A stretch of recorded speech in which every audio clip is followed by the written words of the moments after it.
I made an iceberg, a comprehensive list of all the major facts, evidence, or any bit of information that exists surrounding the friendship of Donald Trump and Jeffrey Epstein, with the most well-known and proven facts at the tip of the iceberg to the things that you have never heard of. Here it is. The tip of the iceberg, Donald Trump's direct mentions of Epstein.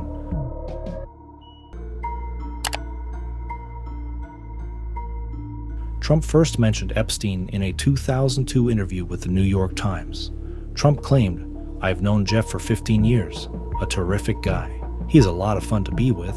It is even said that he likes beautiful women as much as I do, and many of them are on the younger side. No doubt about it. Jeffrey enjoys his social life." Remember, Epstein had not yet been charged with any crimes at that time. When you look at Trump's comments in this context, it feels like Trump knew from the start that something was off, but didn't want to let his friend slip in jail. However, as time went by, Epstein became just another acquaintance after being a friend for 15 years. Once Epstein pleaded guilty, Trump's entire tone changed, and he started to distance himself from Epstein. In 2019, during his first presidency and after Epstein's second arrest, Trump said he was not a fan of Epstein. I wasn't a fan. I was not, a long time ago, I'd say maybe 15 years. I was not a fan of his, that I can tell you. I was not a fan of his. So, this is the tone consistently maintained by Trump and his team, and most of the Republicans, his supporters, and now even the government, that Trump and Epstein were part of the same elite social scene in Palm Beach, Florida, and New York City. Well, I knew him like everybody in Palm Beach knew him. I mean, people in Palm Beach knew him. He was a fixture in Palm Beach. Epstein owned a mansion just down the road from Trump's Mar-a-Lago estate, and they frequently stumbled upon each other at parties, fundraisers, and fashion events. That's all the connection Trump exclaims he had with Epstein. Trump's name in the Epstein files and flight logs. Everyone knows Trump is in the Epstein files. The list literally provided by the FBI has Trump's name in it. But under his name, all that exists are his contact numbers for various residences and offices. None of this proves Trump wrong, and the explanation from Trump's side remains the same. Well, I knew him like everybody in Palm Beach knew him. Of course, Epstein is going to have Trump's number. However, isn't one or two enough? If Trump were just another acquaintance, then why so many numbers? Numbers of Trump's New York office, numbers of his Mar-a-Lago estate, number of the spa in the estate, number of Trump's car, his security, and his direct emergency contact. Not to mention the contacts of Trump's ex-wife, his current wife, his children, and his brother. That seems a little bit too much for just another acquaintance, but completely normal for a 15-year-long friend, which Trump claimed Epstein to be before he was caught. There is a reason why the Democrats and common people have been able to pressure Trump so much, because his connections are not as simple as Trump tries to make them out to be. Under this pressure, the Speaker of the House even went on to say Trump was the guy who blew the whistle on Epstein in 2005 to the FBI. He was an FBI informant to try to take this stuff down. Bad mistake.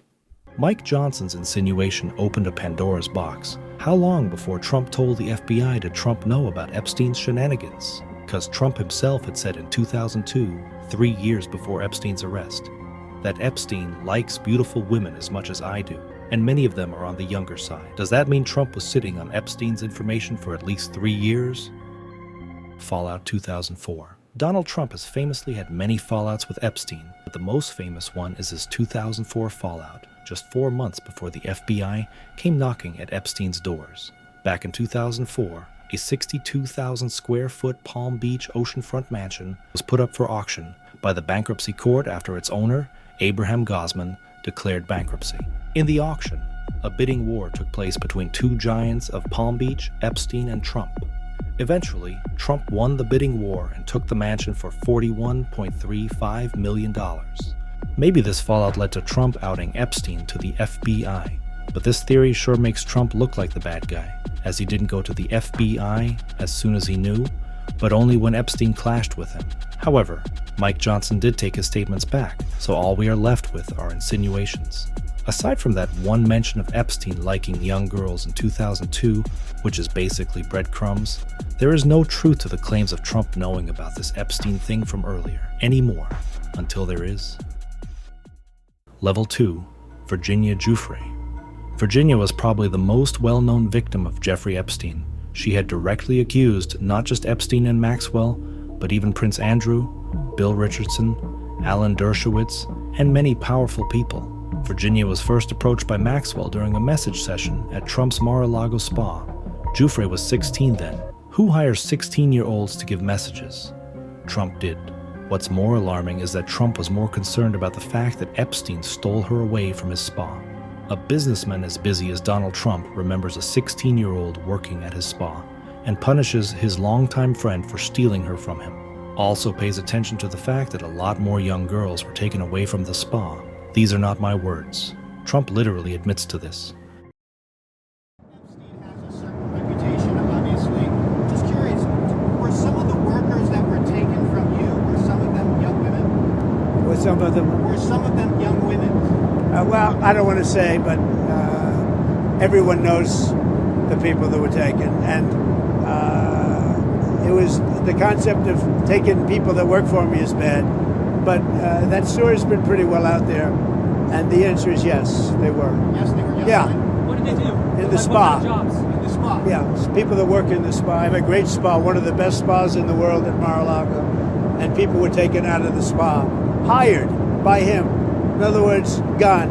Mr. President, did one of those stolen, persons, that include Virginia Jefferey? I think she worked at the spa. I think so. I think that was one of the people, yeah. He stole her. Bad mistake. The circle.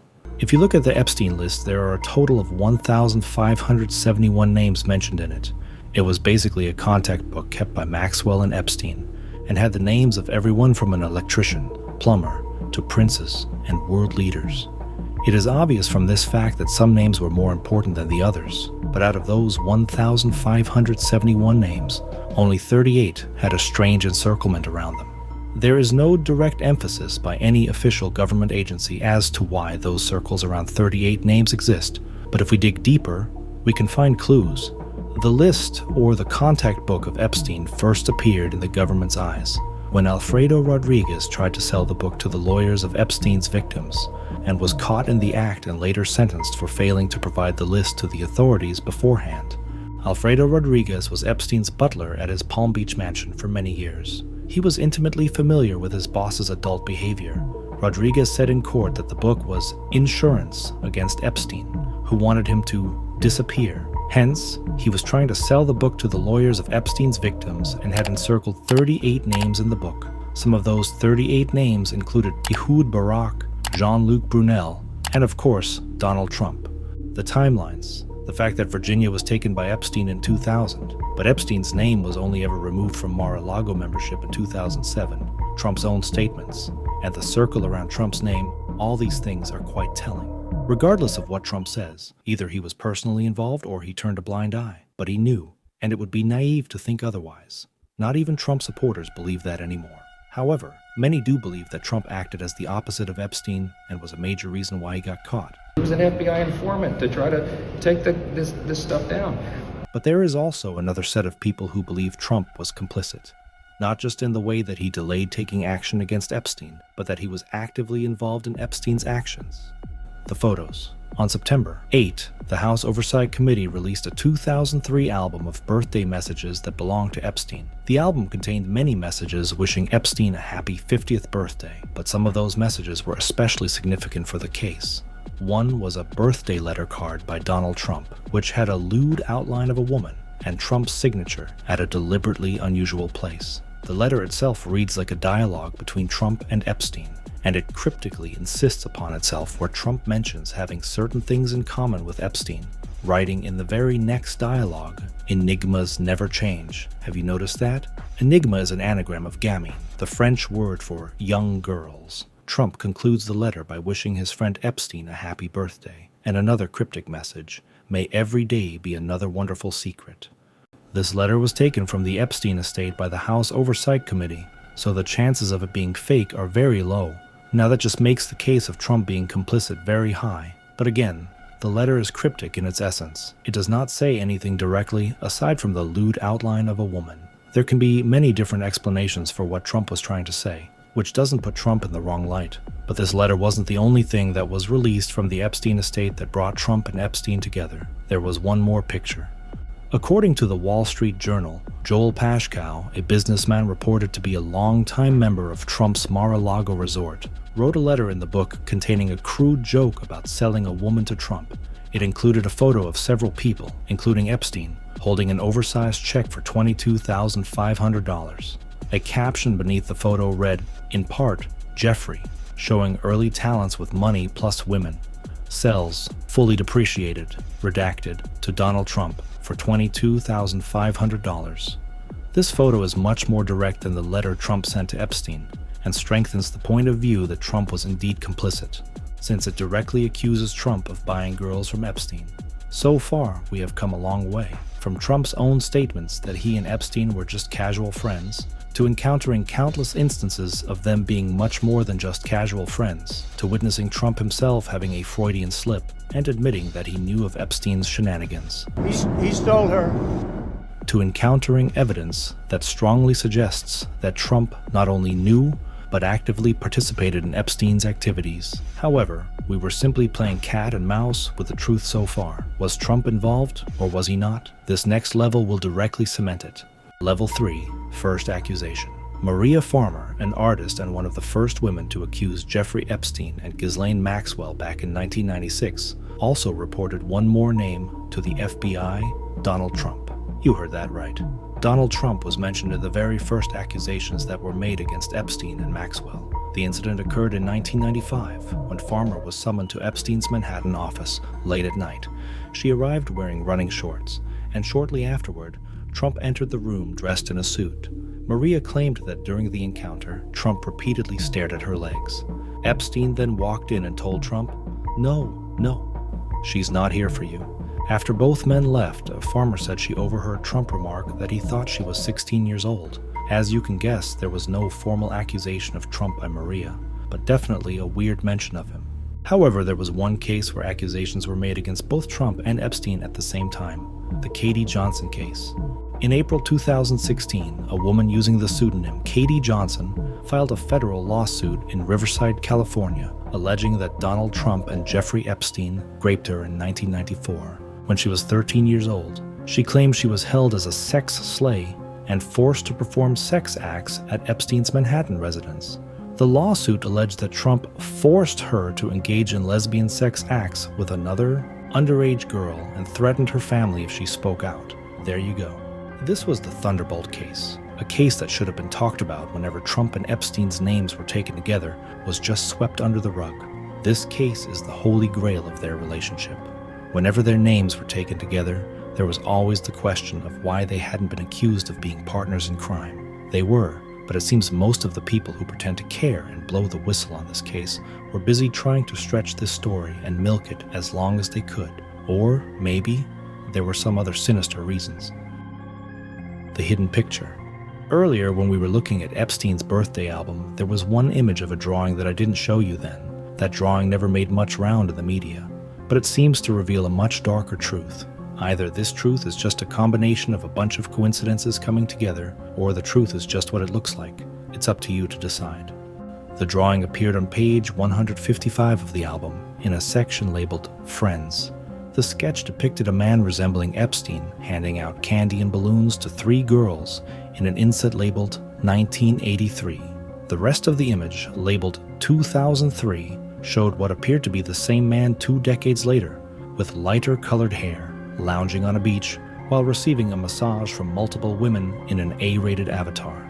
A plane labeled 908JE, seemingly meant to resemble Epstein's infamous jet nicknamed the Lolita Express, also appeared in the background. 908JE is the real registration number of Epstein's plane, by the way. The entire scene of the drawing, which seems like an island, has no similarity to Epstein Island. No structure on Epstein Island resembles the building in the background, but there is one building that looks eerily similar to the one depicted in this drawing, Trump's Mar-a-Lago. I am not alleging Trump of anything. It all might just be a string of coincidences, but the fact that Trump had 16-year-olds giving massages in his spa, which Epstein and other rich businessmen frequented, The name and the numbers in the Epstein book, the birthday gift card, all of these point to one major possibility. Trump might not just be complicit, but an equal to Epstein. They might be in the same business. Level 4. Maxwell's friend.